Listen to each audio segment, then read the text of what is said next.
Welcome to the Banker Lamp. Please enjoy the video.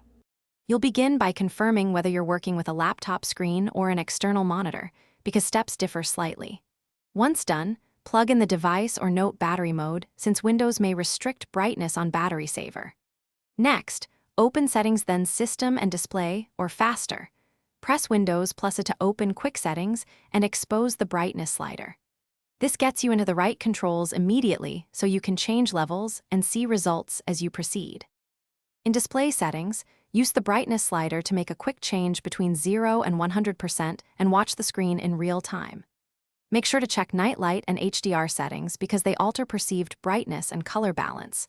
Disable them briefly if you need an accurate baseline.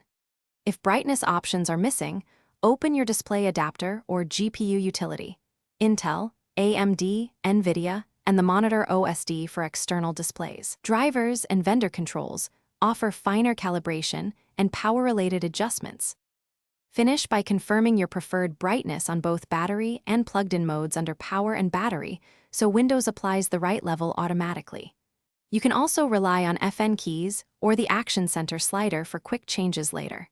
If you want persistence, update or reinstall the display adapter driver and use the GPU control panel to lock settings.